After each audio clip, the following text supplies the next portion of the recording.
오늘 말씀은 설교 본문으로서는 많은 분들에게 조금은 낯선 사건을 다루고 있는데요. 왜냐하면 우리가 보통 생각하는 기도에 대해서 상당히 근본적인 의문을 이 본문의 이야기가 남기기 때문입니다. 제가 설교 제목으로도 이것을 좀 표현해 보았는데, 주보를 보시면은 설교 제목이 조금 아리송하죠. 제목이 어떻습니까? 같이 한번 읽어볼까요? 설교 제목을. 시작. 기도 응답을 받고도 실패할 수 있는가? 여러분, 이렇게 질문을 받으면 여러분 뭐라 답하시겠습니까? 좀 헷갈리는 질문이지 않습니까? 기도 응답을 받았는데 어떻게 실패할 수 있을까? 거꾸로 말하면은 어떤 일에 실패했는데 그것이 기도 응답이 될 수도 있는가? 저도 기도에 대한 나름 체험이 많은데요. 놀라울 정도로 제게 필요한 것을 딱 맞춰서 채워주시는 이 참 신기한 은혜도 경험했지만 또 그와 정반대의 응답을 받기도 했습니다. 반대의 응답이라기보다는 반대로 응답을 받기도 했어요. 한 가지 예를 들면 제가 한 30년 전쯤에 군 입대를 앞두고 약 한 달간을 금식과 기도로 준비했었습니다. 놀랍지 않습니까? 한 달을 금식하며 기도했습니다. 주님, 저는 이제 선교사로 군대에 갑니다. 사람들이 이리저리 인간적인 백을 찾지만 주님께서 저의 백이 되어 주옵소서. 그리고 5가지 기도 제목을 내었는데 제 마음에 응답하시리라는 확신을 받았습니다. 군대 가기 전에 여러분 한 달 금식하며 기도했으니 마음에 확신이 안 들겠습니까? 그것도 선교사로 간다고 선교적으로 기도를 하는데, 그 5가지 중에 3가지만 말씀드리면, 첫째, 마음껏 교회를 섬기며 전도할 수 있도록 군종이 되게 해주옵소서. 군종은 종교적인 업무를 담당하는 병사입니다. 군종이 되게 해주옵소서. 둘째, 신실한 믿음의 동력자를 군대에서 만나게 해주옵소서. 셋째, 사람들과 관계를 잘 맺어 영적인 수확을 많이 맺게 해주옵소서. 여러분, 얼마나 기특한 기도 제목입니까? 군대 가는 여러분의 자녀들이 한 달을 금식하면서 이렇게 기도한다고 해보십시오. 얼마나 기특한 기도 제목입니까? 그리고 군에 들어갔습니다. 주님께서 놀랍도록 기가 막히게 딱 맞추어서 인도하시는데, 첫째, 군종이라는 보직 자체가 아예 없는 곳으로 인도하셨습니다. 둘째, 믿음의 동력자는 고사하고 교회 다니는 개념 자체가 없는 곳으로 인도하셨습니다. 제가 처음에 쫄병 때 가서 교회 간다니까 모든 사람들이 그게 뭐지 처음 마치 인도드린 것처럼. 셋째, 사람들과 관계를 잘 하기는커녕 가자마자 저는 군대에서 왕따를 당했습니다. 군대에서는 이걸 우리 어른 남자들은 잘 알죠. 군대에서는 이것을 고문관이라 부르죠. 제가 배정받은 곳은 약간 험한 곳이었는데 부대원들이 최소한 체육대학 출신이었고요. 좀 잘 나간다 싶으면 권투 선수, 격투기 선수, 씨름 선수, 그리고 조폭 출신도 있고요. 저희 부대의 미스테리 중에 하나가 어째 저런 게 이곳에 들어왔나, 이게 저희 부대 미스테리였습니다. 육체적으로 잘 나가는 사람들 앞에 별 보잘것없는 사람이 들어갔으니까요. 그러니 고문관이라 이름 들을 만하죠. 여러분, 열심히 강구했는데 제가 원했던 것과 다른 결과가 나오면 이게 하나님의 응답일까요? 아닐까요? 그렇다면 기도했을 때 마음으로 받았던 하나님의 응답의 약속은 잘못된 것일까요? 아니면 우리가 잘못 느끼는 것일 뿐일까요? 이해하기 쉽지는 않지만 분명한 한 가지는 내 뜻과 다르다 해서 하나님의 응답이 아니라고 할 수는 없지 않겠습니까? 저의 경우 이걸 헷갈리지 않도록 하나님께서 5가지 중에 1-2가지 만들어 주신 게 아니라 1-2가지 만들어 주셨다면 3가지는 그래도 응답받았으니까 이게 분명히 구분하기 힘들 텐데요. 정말로 놀랍도록 5가지와 정확하게 반대되는 것으로 인도하셨기 때문에, 그래서 그때 한 가지는 확실히 배웠습니다. 저는 군대 생활을 27개월, 28개월 그 정도 했는데요. 그 28개월 동안 전혀 하나님 앞에 하나님께 바라던 것과 다른 곳에서, 그런 곳에서 지내야 했다면은 분명한 확실한 한 가지를 배웠죠. 제 뜻과 하나님의 뜻이 다를 수 있구나. 제가 간절히 기도해도 하나님의 응답이라는 게 나의 생각과 다를 수 있구나. 오늘 질문에 대한 저의 인생 경험이 그렇습니다. 분명하게 응답을 받아도 잠시 겉으로 우리가 보기에는 얼마든지 실패할 수 있다는 거예요. 우리가 보기에는 실패이지만 하나님께서는 우리의 기도에 대한 그분의 응답이라는 것입니다. 이게 저만의 경험이 아니라 성경에도 나오는 이야기입니다. 저는 오래전에 오늘 본문을 처음 보았을 때에 이걸 도대체 어떻게 봐야 할지 참으로 난감하고 난했던 기억이 납니다. 사실 우리가 간혹은 내가 확신이라 느꼈던 것이 그저 내 마음에 하나님의 응답이라 착각한 것은 아닌지 그런 마음이 들기도 하지 않습니까? 그러나 오늘 본문의 사건은 하나님께서 너무나 분명한 응답을 주시고 게다가 어떻게 하라는 지시까지 하셔놓고도 일의 결과는 실패하게 하시는, 도무지 납득하기가 쉽지 않은 이야기입니다. 사건의 정황은 이렇습니다.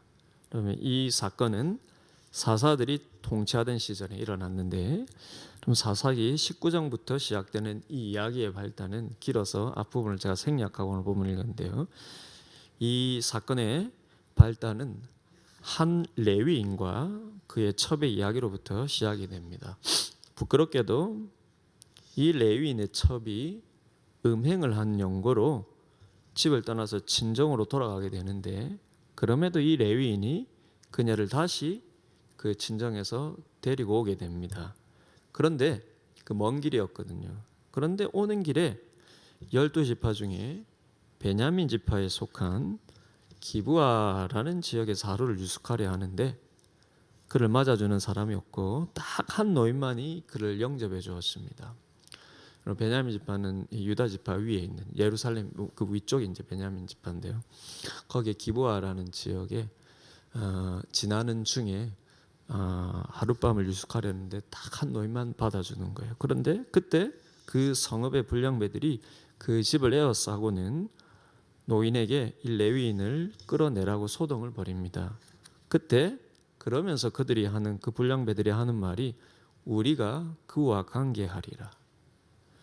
이렇게 이야기하는 것으로 봐서 학자들은 아마 동성애 성관계를 원했던 것이 아닐까. 그만큼 그 시대가 여러분 이스라엘 나라밖에 아니라 이스라엘 안의 이야기니까요. 참 혼탁했던 시절이었죠. 하지만 놀랍게도 이때 위협을 느낀 이 레위인이 자기를 끌어내라 관계하려니까요. 이 위협을 느낀 레위인이 놀랍게도 자기 첩을 대신 그들에게 내주게 되고 그 여인은 밤새도록 능욕을 당하다가 죽게 됩니다. 그리고 다음 날 아침에 이 레위인이 죽은 자기 첩을 데리고 집에 가서는 그 시체를 12로 토막내어서 12지파에게 하나씩 보내게 됩니다.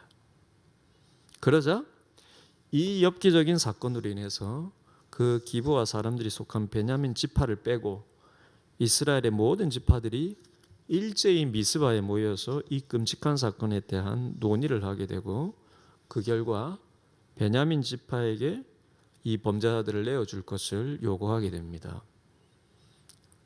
그런데 어이가 없게도 범죄자 인도에 대한 베냐민 지파는 거절을 하게 되고 이로 인해 이스라엘 11지파와 이 베냐민 지파 간에 전쟁이 일어나게 된 것입니다. 여러분 어떻게 생각하십니까? 누가 보더라도 베냐민 지파의 범죄는 명백하죠. 그 불량배들의 죄악은 이루 말할 수 없을 정도로 악했고 그들을 같은 지파 안의 사람들이라고 그들을 비호하는 베냐민 지파 역시 하나님 앞에 너무나 큰 범죄를 저지르고 있습니다. 레위기 20장 13절에 보면 이런 율법이 있는데요. 누구든지 여인과 동침하듯 남자와 동침하면 둘 다 가증한 일을 행함인즉 반드시 죽일지니 이렇게 말씀합니다. 기브와 불량배들의 악행은 이 하나만 보더라도 죽을 죄예요. 거기다 집단 성폭행의 살인까지 당한 것이죠. 그런데 그런 죄악을 묵인하고 오히려 그 편에 서서 전쟁까지 하려 하는 이 베냐민 지파 역시 처벌받아 마땅한 악한 죄를 지금 짓고 있는 것입니다. 반면에 범죄자들을 내어달라는 이 요청을 거절당한 이스라엘 연합 지파로서는 이제 전쟁이 단순한 정의의 차원을 넘어서서 하나님께서 통치하시는 곳에 이 말할 수 없는 악을 제거해야 하는 영적인 차원에서라도 불가피해진 일이 된 것입니다. 오늘 본문은 바로 여기서부터 시작이 됩니다. 여러분, 그 연합 지파의 군사들을 이렇게 모으니까요, 칼을 빼는 자의 수가 40만 명이었다. 어마어마한 군사지요. 그리고 오늘 본문 18절에 의하면 그들은 당시 여호와의 성막이 있던 베델로 올라가서 하나님께 예배하고 기도하면서, 이 연합 지파의 병사들이요, 먼저는 전쟁 전에 하나님 앞에 예배하고 기도하면서 이렇게 여쭤봅니다. 18절을 보시겠습니까? 뭐라고 기도합니까? 우리 중에 누가 먼저 올라가서 베냐민 자손과 싸우리까? 그러자 하나님께서 응답하십니다. 유다가 먼저 갈지니라. 이 하나님의 대답은 너무나 분명하고도 구체적이지 않습니까? 그래서 다음날 전쟁을 하게 됩니다. 그런데 21절에 의하면 너무나 놀랍고도 의아하게 그 결과는 베냐민 지파의 대승이요, 연합 지파의 대패였습니다. 이 당일에 이스라엘 연합 지파의 군은 2만 2천 명이라는 어마어마한 전사자를 내고 패해버리고 맙니다. 여러분, 놀랍지 않습니까? 무엇이 잘못되었을까요? 저는 이 본문을 읽으면서 한참을 멍하게 쳐다보았습니다. 그리고 이걸 어떻게 해석해야 하지? 그 성경에 딱 해석도 없어요. 그냥 이야기만 전개뿐입니다. 이걸 도대체 어떻게 받아들여야 되지? 한참을 멍하게 쳐다보았습니다. 그럼 패하여야 마땅한 지파는 베냐민 지파요, 죽어야 마땅할 족속은 기브아 족속입니다. 그 망나니 같은 범죄자들을 지키느라 베냐민 지파가 정당한 요청을 하고 있는 자기 동족들과 전쟁을 벌이고 있는데 왜 엉뚱한 사람 목숨 2만 2천 명이 날아갑니까? 그것도 하나님의 성막에 나아가서 기도하여서 응답을 받고 나갔는데 왜 이런 결과가 나와야 합니까? 하나님께서 기도 응답으로 말씀하신 방법대로 유다 지파가 먼저 가라 해서 거기 다 순종하며 갔는데요, 어떻게 이런 결과가 나올 수 있습니까? 뭔가 잘못된 것이 있다면 뭐가 잘못된 것인지 말씀하면 되지 않습니까? 우리가 이렇게 기도하러 왔는데, 이 전쟁을 앞두고 기도하러 왔는데 이스라엘 연합 지파에 뭔가 잘못된 것이 있다면 말씀을 하시든지, 아니면 차라리 응답이나 하시든지. 하나님 왜 이러시는 걸까요? 여러분 그런 적이 없으십니까?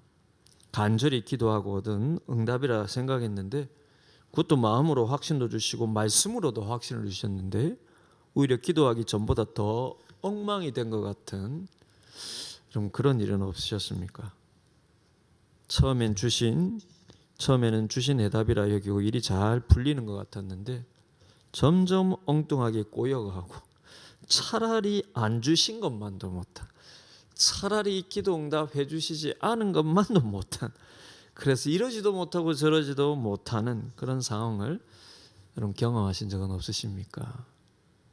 한때 기도하면 기가 막히게 응답하시는 것 같아서 믿는 재미가 컸었는데 신앙생활을 하면 할수록 막히는 게 더 많은 것 같고, 응답이라 생각한 것도 시간이 지나면서 이게 응답이었는지 아닌지 아리송해지는 그런 답답함을 느끼신 적은 없으십니까?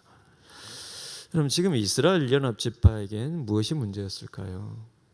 성전 예배를 통해, 그것도 유다 지파가 먼저 나가라는 분명한 방법까지 들었으니 이게 실은 하나님 응답이 아니었는데 우리가 착각했나라고 말할 수도 없고요. 하나님께서 너무나 분명하게 대답하시고 방법도 말씀하시고, 그렇다고 하나님은 응답만 하시고 약속은 안 지키는 분이네라고 할 수도 없지 않습니까?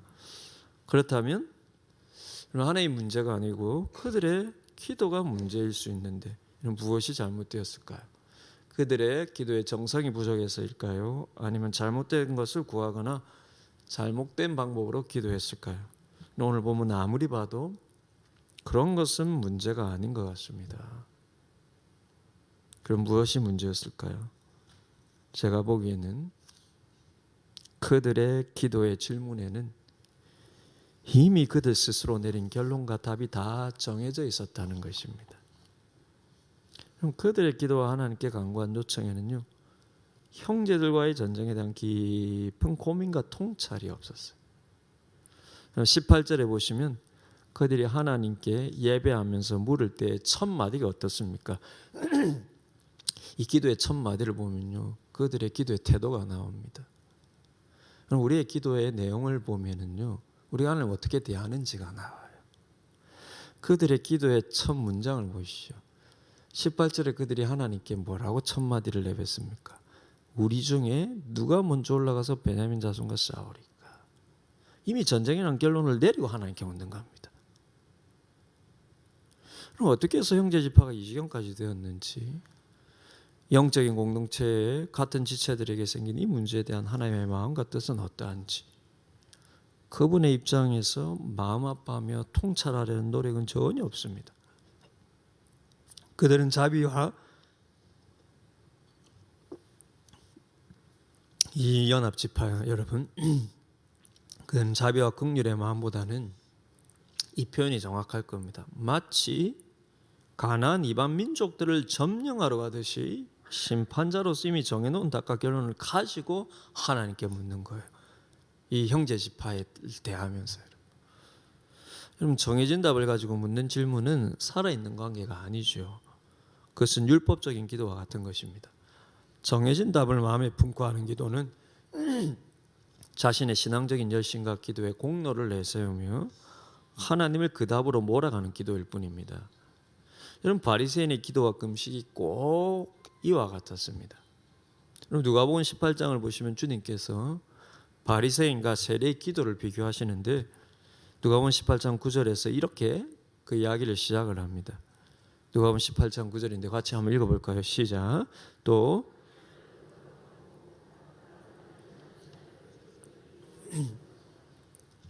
예수님께서 이 비유, 바리새인과 세리의 기도를 비교하는 이 비유를 왜 하냐면 자기를 의롭다고 믿고 다른 사람을 멸시하는 자들을 향해서.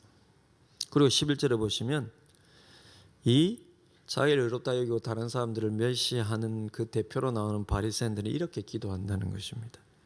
11절 12절인데 같이 읽어볼까요? 시작. 바리새인들은 서서 따로 기도하여 이르되 하나님이여, 나는 다른 사람들 곧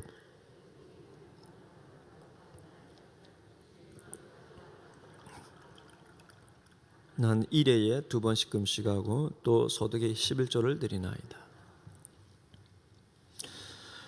우리의 이야기로 돌아와서 지금 이스라엘 연합지파의 첫 번째 물음에는 이미 전쟁을 할 것이라는 결론과 전쟁의 승리에 대한 확신이 배어 있습니다.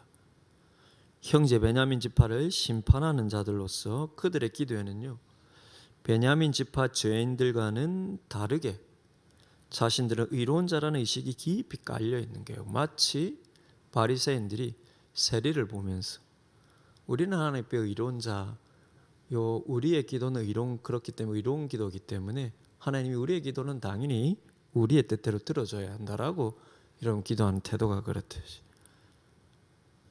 그럼 베냐민 지파의 이 죄인들과 다르게 자신들은 의로운 자라는 의식이 기도에 깊이 깔려 있습니다. 그리고 심판자로서의 당당함과 자부심이 깊이 배어 있는 것입니다. 그러면 심판자로서의 기도는 질문이라기보다는 하나님께 통보하는 것이죠. 그들은 기도하지만 하나님께 전쟁을 통보하고 있는 것입니다. 그리고 그 안에는 자신의 의로움이라는 교만이 전제되어 있는 거예요. 이것은 마치 주님께서 말씀하신 탕자의 비유에서요, 탕자의 형이 탕자를 향해서 가진 태도와 똑같습니다. 그런 탕자의 형은 겉으로 보기에는 얼마나 반대되는지 모릅니다. 이게 직접적으로 탕자의 형은 바리새인을 지금 가리키면서 예수님께서 비유를 하시거든요. 이 탕자의 형은 그럼 바리새인들이 예배가 부족했습니까? 기도가 부족했습니까? 그들은 금식하며 기도하고 얼마나 종교적인 열심을 행하였습니까? 그럼 마찬가지로 이 탕자의 형은 겉으로 보기에 반듯하고 훌륭합니다. 그들의 종교적인 열심과 공로는 타인이 범접할 수 없을 정도로 대단했습니다. 하지만 탕자의 영이 근본적으로 아주 중요한 것을 놓치고 있는 게 무엇입니까? 예수님께서 이 비유를 통해서 말씀하신 게 무엇입니까? 바로 동생 탕자를 향한 그 아버지의 마음에는 전혀 관심이 없었다라는 거예요. 자신의 삶과 비교했을 때 허랑방탕하게 산 동생 탕자를 여전히 긍휼히 여기고 있는 아버지가 이해가 되지 않는 것입니다. 그래서 여러분, 그래서 중요한 거는 그 아버지에게 당당하게 주장하는 태도가 무엇입니까? 의롭지 못한 동생에게 아버지가 이 정도로 자비와 긍휼을 베푼다면 의롭게 산 나에게 주실 복과 상은 당연히 말할 수 없이 커야 되지 않습니까? 그만큼 그는 여러분 아버지에게서 얻는 것이 은혜가 아니라 자신의 의로움에 대한 당연한 보상이라고 생각을 한 거예요. 이런 공로의식이 몸에 배어 있으면 하나님께 기도를 해도 묻는 것이 아니라 통보하는 것입니다. 기도를 해도 결론은 다 나와 있습니다. 하나님의 뜻을 물어도 자기 속에는 결론이 다 내려져 있어요. 나의 노력과 헌신의 결과로 하나님은 내가 정한 그 결론으로 답을 주시기만 하면 되고 또 주셔야 한다고 그렇게 생각하는 것입니다. 하나님의 마음이나 하나님의 뜻에는 별 관심이 없어요. 중요한 것은 기도할 때부터 내 마음속에 정해져 있는 그 답으로 결론이 나면 되는 것입니다. 물론 이스라엘 연합지파의 기도는 율법적인 면에서 정당했습니다. 율법에 의하면 기부와 범죄자들과 그들을 보호하는 베냐민 지파는 죽어 마땅한 죄인들이요 오히려 그 죄를 눈감아주면 더 큰 문제가 되는 것이죠. 하지만 그럼 그들이 율법을 내세우면서도 그럼 중요하게 놓치고 있는 게 있어요. 바로 하나님께서 율법을 주신 뜻과 정신입니다. 그럼 율법의 의미를 그들은 놓치고 있는 거예요. 율법을 통해서 배역을 원하시는 하나님의 뜻에는 관심이 없었다는 것입니다. 그럼 율법의 의미가 무엇입니까? 율법이 하나님께서 말씀을 주신 율법을 주신 궁극적인 목적은요, 바로 사랑이요 긍휼과 자비입니다.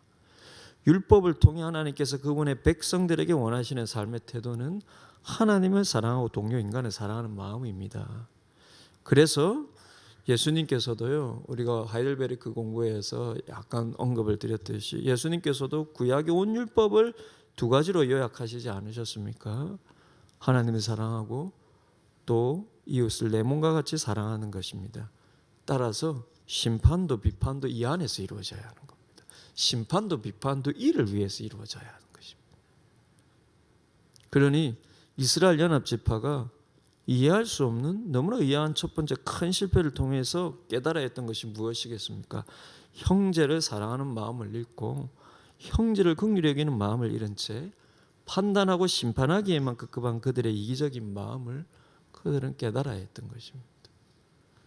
그런데 여러분, 예배하면 하나님께서 다 들어줘야 됩니까? 기도하면 다 들어줘야 됩니까? 예배하러 와서 기도하러 와서 탁 내뱉는 말이 하나님 우리 중에 누가 먼저 가서 저 베냐민 자손들을 다 물리칠까요? 누가 가서 저 베냐민 지파를 다 싹쓸이 할까요? 다 죽일까요? 형제를 향한 여러분 긍휼의 마음이 없으니까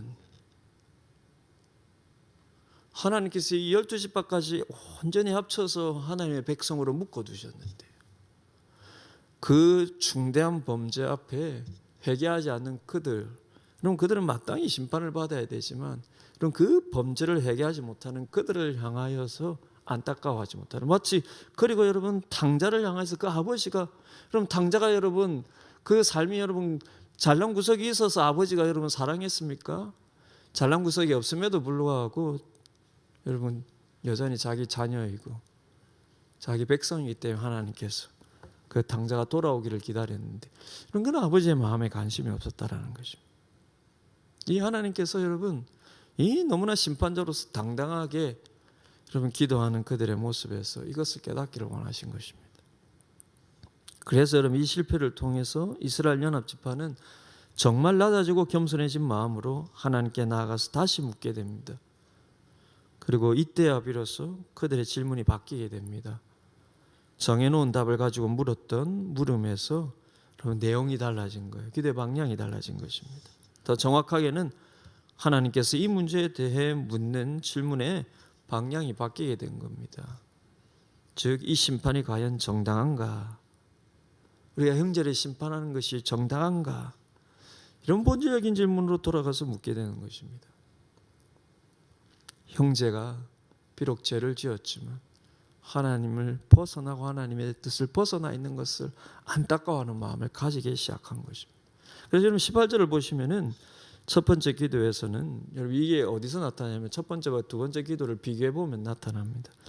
18절을 다시 보시면 첫 번째 기도에서 대뜸 우리 중에 누가 먼저 올라가서 베냐민 지파 싸우리까 그랬지 않습니까? 그런데 실패를 통해 두 번째 기도에서는 어떻게 하나님 앞에 기도하는 내용이 달라졌습니까? 23절을 보시겠습니까? 23절 같이 한번 읽어볼까요? 23절입니다. 시작. 이스라엘 자손이 올라가 여호와 앞에서 저물도록 울며 여호와께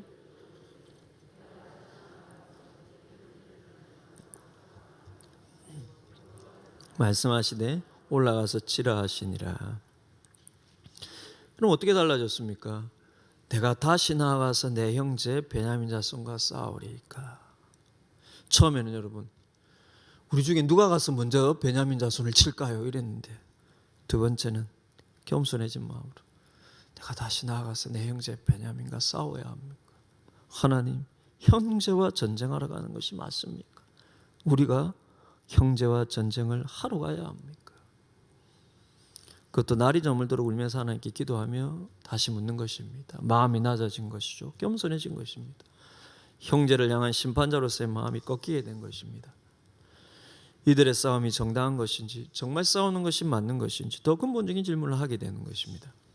그리고 그렇게 기도하니 다시 하나님의 응답을 이제는 듣게 됩니다. 하나님께서 뭐라 답하십니까? 올라가서 치라. 이번엔 진짜 하겠지. 이렇게 낮아진 마음으로 두려운 마음으로 형제를 먼저 생각하는 마음으로 물었으니 이번의 답은 진짜 하나님의 뜻이겠지. 그렇게 그들은 믿고 다음날 다시 전쟁터로 나갔습니다. 그런데 이걸 또 어떻게 봐야 할는지요? 이걸 또 어떻게 봐야 할는지요? 그들은 다시 크게 패하고 18,000명이라는 어마어마한 전사자를 다시 내게 됩니다. 여러분 이해하기 힘든 상황이 또 찾아온 것이죠. 그럼 무엇이 이번엔 잘못됐을까요? 마음도 낮추고 날이 저물도록 울며 기도하고 하나님의 응답을 분명히 들었는데 또 무엇이 잘못된 것일까요? 그것도 그 많은 희생자를 치르면서까지 얻은 영적 교훈을 가지고 겸손한 마음으로 울며 기도했는데 무엇이 또 잘못된 것일까요? 이해가 되지 않습니다. 두 번째 18,000명의 전사자를 더하면 여러분 도합 4만 명이에요. 첫 번째 22,000, 두 번째 18,000 다 합치면 4만 명입니다. 이게 40만 대군의 10%가 여러분 기도 응답을 받고 전쟁에 나갔다가 죽은 거예요. 이해됩니까 여러분? 40만 명이 기도 응답 받고 나갔다가 그 10%나 되는 4만 명이 여러분 죽은 거예요. 이해가 됩니까?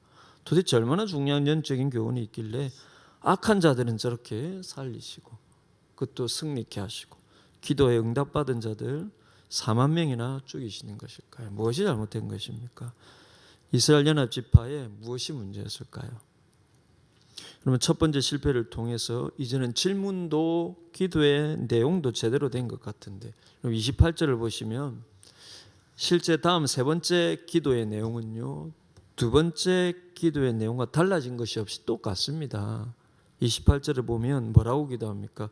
우리가 다시 나아가 내 형제 베냐민 자손과 싸우리까 말리까. 23절에 두 번째 기도하고 똑같아요. 우리가 다시 나아가서 내 형제 베냐민 자손과 싸우리까. 똑같습니다. 기도 내용이 바뀌어서 똑바로 기도한 것이 맞지 않습니까? 그러면 두 번째 기도할 때요. 내가 그렇게 기도하면 안 돼 해서 첫 번째 실패하고 두 번째 낮아지고 겸손한 마음으로 형제 지파와 싸우는 게 맞습니까? 하고 기도했으면 여러분 실패하면 안 되지 않습니까? 하나님이 그렇게 올라가서 치료해 놓고 여러분 다시 크게 패배하고 세 번째 기도할 때 똑같아요. 기도의 내용이 이제는 문제가 아닌 것입니다. 그럼 무엇이 문제였을까요? 기도도 그 내용을 마음을 낮춰서 이제 바르게 한 것 같은데 무엇이 문제였을까요? 제가 묵상하기로는요. 그것은 바로 형제의 허물에 대한 새로운 통찰과 눈물을 첫 번째 실패의 경험을 통해서 얻었지만 그들은 여전히 자신들의 허물에 대한 통찰은 전혀 없었기 때문입니다. 또 다른 이 큰 실패를 통하여서요, 그들의 모습이 어떻게 바뀌었을까요? 20장 26절을 보시면은 두 번째 큰 실패를 통해서 이런 군사 10%나 잃었는데, 그러고 나서 세 번째로 하나님 앞에 나아갈 때 26절에 어떻게 기도하고 있습니까? 여러분 같이 한번 읽어볼까요? 시작. 이에 온 이스라엘 자손 모든 백성이 올라가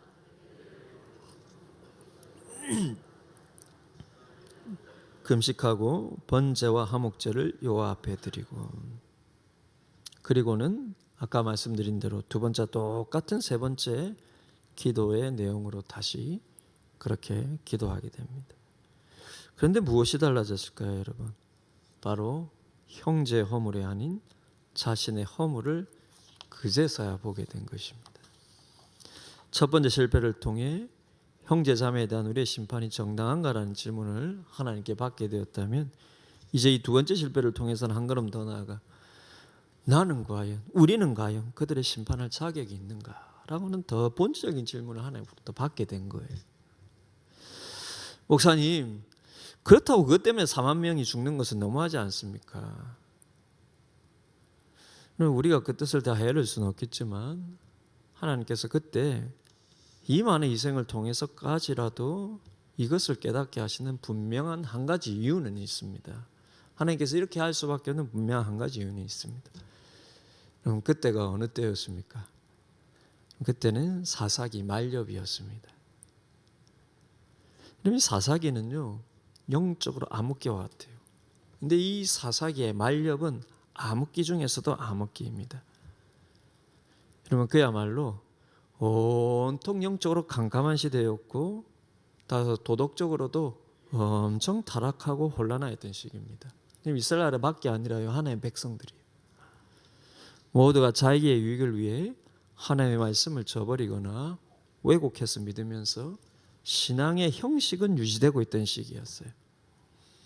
모세를 통해 출애굽의 기적을 경험하고 여호수아를 통해서 가나안을 점령하는 은혜를 경험하였지만, 여호수아 세대가 끝나면서부터 그들은 영적인 중심을 잃고 형식은 여호와 신앙을 유지하면서도 마음은 이방 신들과 그들의 정신에 푹 빠져가는 것입니다. 푹 빠져가서 완전히 쩔게 되는 시절이 바로 오늘 본문의 사건의 사사기 말엽의 이때였다라는 것입니다.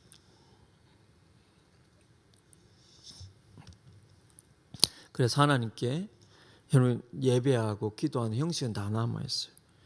그래서 예배하고 기도를 해도 그들의 마음은 온통 육신적인 풍요와 세상적인 성공에 목이 말라서요.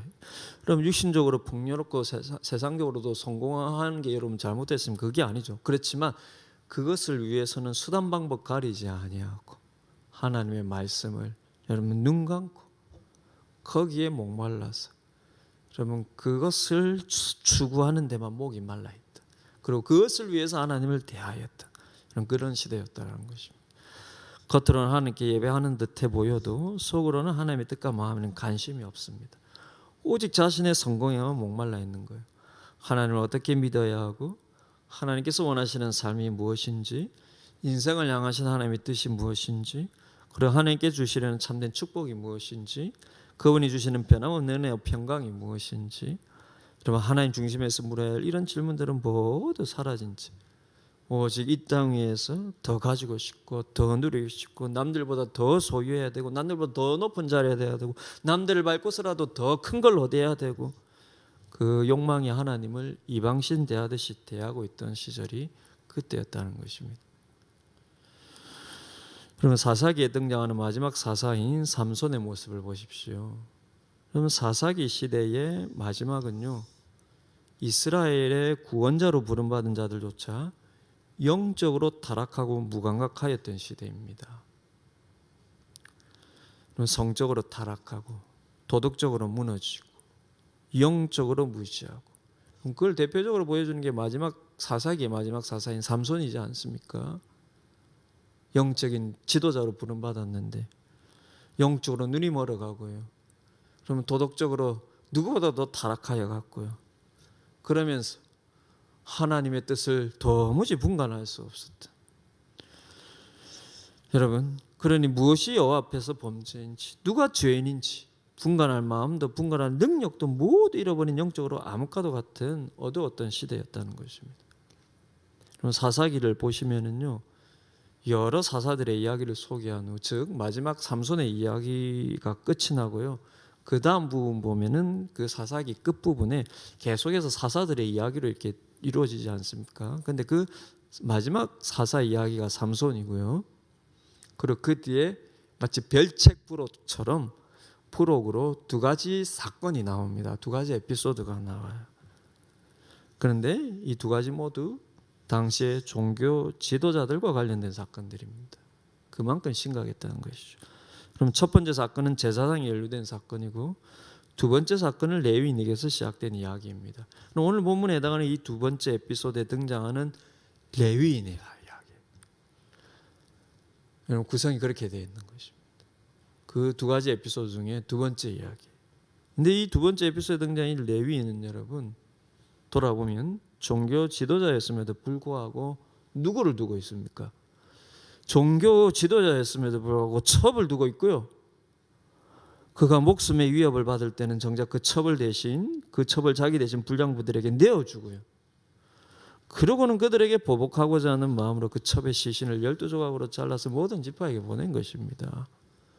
참된 신앙의 기준을 제시해줘야 할 신앙 지도자들조차 그만큼 신앙의 중심을 잃어버렸다는 것이죠. 그런데도 참 웃기게 이스라엘 연합지파가 본 것은요, 오직 베냐민 지파의 눈에 드러난 악행뿐이지 않습니까? 그러니 하나님 보시기에 누가 지금 누구를 심판한다는 것입니까? 누가 누구를 심판한다는 것입니까? 하나님 입장에서 보면.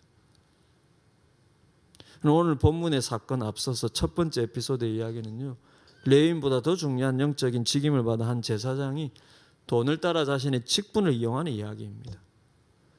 그는 율법이 그만 신상을 만들고요, 이 하나님의 성물처럼 마치 보이는 듯 하지만 율법이 금하고 있는, 이게 쉽게 말하면 우상인 거예요. 성물처럼 보이는데 우상인 거예요. 율법이 금한 여러분, 그 제사장이 율법이 금한 신상을 만들고 제사장이 신성한 성물을 가지고 하나님께서 하나님의 뜻을 분별할 수단으로 주신 그 선성한 성물을 가지고는 오히려 자기 이익을 위해 하나님의 뜻을 묻는 것으로 임의로 사용을 하고 있는 것입니다.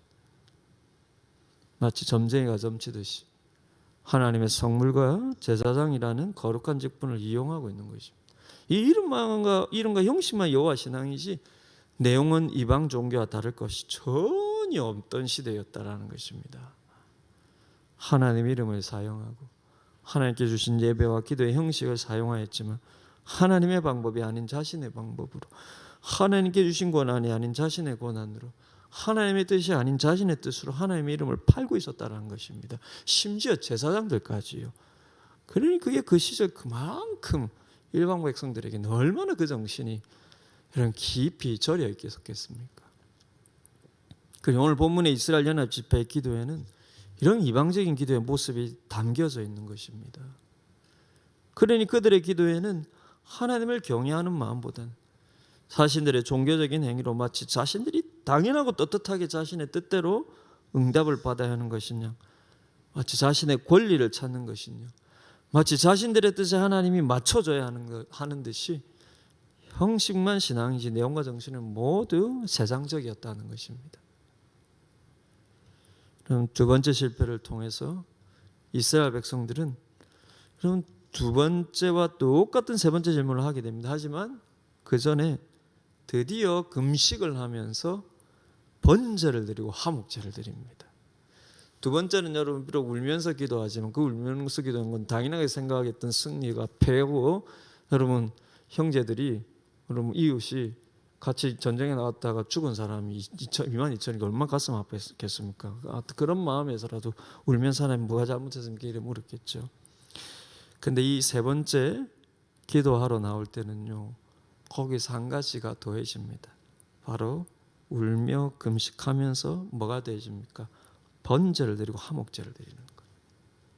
그것도 온 이스라엘 자손 모든 백성이 울면서 여호와 앞에 나가서 그날이 저물도록 금식하면서 번제를 드리고 화목제를 드린 것입니다. 무슨 의미입니까? 자신들의 죄와 허물을 드디어 보기 시작한 것입니다. 자신들의 죄와 허물을 드디어 고백하기 시작하는 것입니다. 하나님을 대하는 태도가 달라지고 하나님께 주시는 은혜가 무엇인지를 다시 본질적으로 보게 되는 거예요. 마치 바리새인들처럼 떳떳하게 자신의 종교적인 행위를 드러내면서 하나님 우리 뜻대로 해줘야 되지 않습니까가 아니라 하나님 앞에 그들이 얼마나 죄인인지 동일하게 그들의 영적이고 도덕적인 죄가 얼마나 큰지를 하나님 앞에 보게 되면서 이런 우리를 하나님 백성 삼아주신 그 은혜 자리로 다시 돌아가게 된 것입니다. 그럴 때 하나님은 비로소 그들 편에 서서 베냐민과 전쟁을 하게 됩니다. 그리고 베냐민 지파는 형제들로부터가 아니라 하나님으로부터 심판을 받게 되는 것입니다. 사랑하는 여러분, 하나님 중심의 시각이 달라지기 전까지 어떤 의미에서 하나님은 우리 편에서 일하지 않으십니다. 우리가 여러분 세상 중심의 생각을 가지고 우리가 열심히 기도했더니 하나님께서 우리의 뜻대로 내 소원대로 다 들어주시더라. 그 경험은 참으로 위험한 경험이에요. 내 생각이 하나님 나라와 그 나라의 의를 위한 하나님의 뜻에 충만해지지 않은 채 나의 종교적인 열심과 체험으로 내가 원하는 대로 이루어지는 것 같다라는 경험이 많으면 많을수록 대단히 위험한 신앙입니다. 대단히 위험한 경험이에요. 그래서 여러분, 내 뜻대로 기도 응답이 되지 않는 경험들이 참 하나님의 백성으로 만드는 것입니다. 내 방법대로 이끌지 아니하시는 하나님을 경험할 때 그 속에서 내 삶을 향한 나를 향한 하나님의 뜻이 무엇인지를 묻게 되고 이렇게 인도하시는 하나님의 뜻이 무엇인지를 묻게 되고 우리를 그분 자녀 삼아서 이 땅에 두신 이유가 무엇인지 그분 편에서 묻게 되는 것입니다. 그러면 저는 지금 고등부를 맡고 있는데 저희 고등부도 그렇지만 제가 맡고 있는 자녀들에게 자주 하는 말이 너희들이 생각하는 기도 응답을 받지 않을 때 하나님이 너에게 하시는 응답을 말씀을 들을 그런 경험을 하라는 거예요. 내 뜻대로 응답받지 않는 경험이 여러분 많을수록 그러면서 그 속에서 하나님의 뜻이 무엇인지를 묻는 그러면서 그 뜻을 찾아나가는 경험이 많아야 주님을 닮아가는 신앙이 되는 것입니다. 여러분 솔직히 내가 기도한 대로 다 들어주더라. 여러분 그렇게 말씀하시는 분들을 보면 그것만 내 속에 남아서 여러분 간증처럼 이야기할 뿐이지 뭐 내 뜻대로 다 됐습니까? 뭐 내 뜻대로 다 됐어요? 아닙니다. 우리가 그것만 바라고 추구하니까 그것만 내 생각 속에 남아있는 거예요. 그러면 그렇지 못한 것에 대해서는 왜 간증을 못합니까? 그 간증을 할 수 있어야 되죠. 그 간증을 할 수 있어야 되죠. 왜 하나님께서 내 뜻대로 하나님께서 응답하지 않으셨는지 여러분 깊이 묵상해 보니 응답하지 않은 게 아니죠. 내가 바라는 대로 응답하지 않았을 뿐이죠. 하나님의 뜻대로 하나님이 주시고자 하시는 바대로는 계속 말씀하고 있는 거예요. 내 욕심이 나를 지배하고 있어서 그게 안 들렸을 뿐이지요. 그러니 여러분 진짜 간증이 되려면요 어려울 때 하나님께서 그래도 나를 도우시는 그 경험뿐만 아니라 내 뜻대로 인도하지 않는 하나님의 그 음성에도 귀 기울이며 여러분 주님 주시는 그 메시지를 들었던 경험들을 왜 여러분 자녀들과 나누어야 하는 것입니다. 그러니 하나님 중심의 시각이 여러분 너희는 먼저 그의 나라와 의를 구하라고 했는데요. 그의 나라와 의를 구하는 그 마음이 우리 중심에 가득해야 돼. 그때 여러분 우리의 기도가 내용이 달라지고 우리의 삶에 추구하는 바가 달라지는 것이지 않겠습니까? 그러니 세상처럼 그때 세상 사람들처럼 여러분 같은 일을 하고 여러분 같은 이익을 위해서 열심히 일을 해도요 이 이익을 어디에 써야 되는지 이 이익을 통해서 하나님께서 바라시는 게 무엇인지 그럼 같은 결과를 내어도 그 결과를 통해서 하고자 하는 마음가짐이 달라지는 거죠. 그러니 여러분 하나님의 중심의 이 시각이 달라지기 전까지 어떤 면에서 하나님은 우리 편에서 일하지 않으시는 것이 하나님이 우리를 그분의 자녀로 만들어 가시는 하나님의 방법인 것입니다.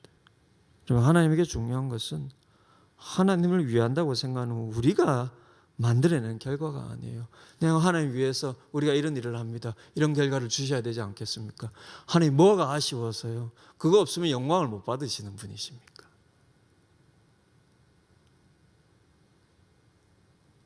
하나님 건물이 부족해서 영광을 못 받습니까? 숫자가 부족해서 못 받으십니까? 돈이 부족해서 영광을 못 받으십니까? 하나님 그런 분이 아니십니다. 우리가 하나님을 위한다라고 하는 모든 것들이 그렇기 때문에 정당한 것이 아닙니다. 하나님께서 원하시는 것은 우리가 하나님을 위한다고 하면서 만들어내는 결과가 아니라 우리의 마음의 동기와 그리고 우리의 마음의 관점인 것입니다. 그래야 여러분 하나님께서 세상 사람들 보기에 보잘것없는 작은 것을 통해서도 그분이 역사하시고 영광을 받으시는 것입니다. 두 번의 뼈아픈 실패를 통해서 이스라엘 백성들이 배운 것이 무엇입니까? 낮아짐과 겸손함, 그리고 자신의 허물에 대한 가난하고 애통한 심령입니다. 그럴 때 그들의 마음에 하나님의 마음과 하나님의 뜻이 비로소 보이는 거예요. 자기 생각을 내려놓고 자기 뜻을 내려놓고 자기 방법을 내려놓을 수 있을 때 하나님의 뜻과 마음이 비로소 보이는 것입니다. 사랑하는 여러분, 내가 원하는 것을 하나님께 간구하는 것도 중요합니다. 하지만 하나님의 마음과 하나님의 뜻이 무엇인지를 늘 중심으로 물어보시기를 바랍니다. 그게 기도입니다. 그것을 주님께서 가르쳐 주신 게 주기도이지 않습니까? 혹 여러분 어려운 일을 만나셨다면 더욱더 하나님께서 그 고난을 통해 나에게 말씀해 주고 싶으신 것이 무엇인지 그걸 물어보시고요. 혹 실패를 거듭하고 있는 듯 하다면 혹시나 하나님께서 보여주시고 싶으신 나의 죄와 허물은 없는지, 이전에 몰랐던 심령 깊은 곳에 있는 나의 연약함은 없는지 오히려 그걸 물어보시고요. 혹은 형제 자매를 향한, 이웃을 향한 긍휼의 마음을 잃어버리지는 않았는지, 더 나의 내면 깊이는 홍대를 못지 못한 나의 고집은 없는지, 아직도 맡기지 못한 나의 두려움은 없는지, 아니면 아직도 마음 깊은 곳에서 하나님보다 더 소중히 여기고 있는 그 무언가는 없는지, 그걸 물어봐야 하는 것입니다. 그렇지 않고 여러분, 하나님 왜 이러십니까? 하나님 왜 이러십니까? 처음에는 그럴 수 있지만요, 그것이 계속 그 기도에 머물러서 하나님에 대해서 섭섭한 마음을 가지고요, 끝까지 우리가 원하는 것을 하나님 앞에 주장을 한다면 여러분, 하나님께서 그럼 우리의 뜻대로 응답하지 않는 그 하나님의 응답의 이유를 우리가 찾을 수가 없어요. 그래 여러분, 하나님 왜 이러십니까? 라는 마음이 들 때 하나님께서 기도 응답을 하지 않는 것이 아니라 하나님 편에서 기도 응답을 하고 계신 것을 우리가 들을 수 있어야 되지 않습니까? 그러면 그럴 때 하나님, 혹 내가 내려놓지 못한 것이 무엇입니까? 하나님 지금 응답하고 계시는 이 하나님께서 나에게 말씀하고 싶으신 이 메시지를 내가 지금 듣지 못하게 하는 내 마음에 혹 이기심이 있는지, 두려움이 있는지, 근심이 있는지, 욕심이 있는지, 분노가 있는지, 그걸 묻게 되고 그 하나님의 뜻을 듣게 되지 않겠습니까? 그럴 때 여러분, 우리가 하나님께서 우리의 삶에 이렇게 인도하시는 것이 선명하게 보이고요, 그럴 때 인생이 정말 하나님 보시기에 복되게 사용된 인생이 되는 것입니다. 그럼 주님께서 반드시 그럴 때 여러분 심령 깊은 곳에서 여러분이 구하는 것보다 더 근본적인 하나님의 은혜, 더 깊은 십자가의 은혜를 보여주실 것입니다. 그리고 자기 생명 내어놓으면서까지 여러분들을 자기 자녀 삼으신 더 큰 이유를 보여주실 것입니다. 그리고 그분을 닮은 마음으로, 그분을 닮은 모습으로 조금씩 살아가게 하실 것입니다. 그럴 때 여러분, 여러분들이 하나님 보시기에 성공한 인생이 되고요, 여러분들의 인생이 참으로 다른 사람들에게 선한 영향을 미치는 참으로 복된 인생이 될 것입니다. 여러분, 그렇게 하나님께서 여러분이 원하는 하나님을 믿는 것이 아니라 살아계신 하나님이 보여주시는 대로 그분을 만나고 그리고 그분을 경험하는 살아있는 하나님의 사람들이 다 되시기를 주님의 이름으로 축원을 드립니다.